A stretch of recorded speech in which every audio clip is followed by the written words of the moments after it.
बहुत समय पहले एक जादुई जंगल था, जहाँ ना तो अंधेरा डराता था और न ही उजाला सब कुछ था।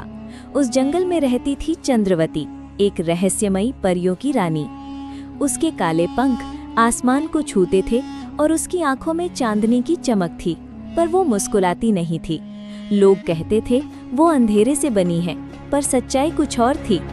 मानवों का राजा उसे पहले दोस्त कहता था, पर जब फसलें मुरझाने लगी और मौसम बिगड़ने लगा, उन्होंने सारा दोष चंद्रवती पर मढ़ दिया।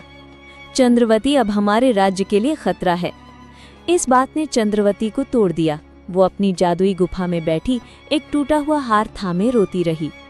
मैंने तो सिर्फ साथ दिया था, उसने बुदबुदाते हुए कहा, पर जब मेरी जरूरत थी उन्होंने मुझे भुला दिया।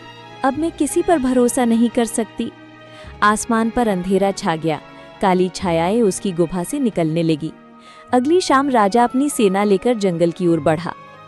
आज तुम्हारे अंधेरे का अंत होगा चंद्रवती, राजा ने ललकारा। पर चंद्रवती शांत थी। उसने हवा में उड़ते हुए कहा, तुम्हें लगता है मैं अंधकार हूँ? नहीं राजा, मैं तो बस वो हूँ जिसे तुम्हारी दुनिया ने ठुकरा दिया। बिजली चमकी, सैनिक डरकर पीछे हट गए। तभी सबको चौंकाते हुए एक छोटी सी नन्ही राजकुमारी सामने आई। वो कांपती हुई चंद्रवती की ओर बढ़ी।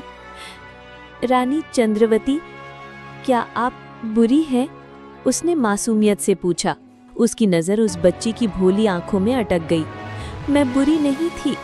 चंद्रवती की आंखों से आंसू बहने लगे, पर किसी ने भी मुझे अच्छा बनने नहीं दिया।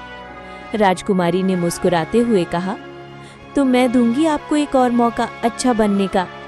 उस पल हवा रुक गई, काली छायाएं मिटने लगी, फूल खेल उठे। अगली सुबह जंगल फिर से हरा भरा था।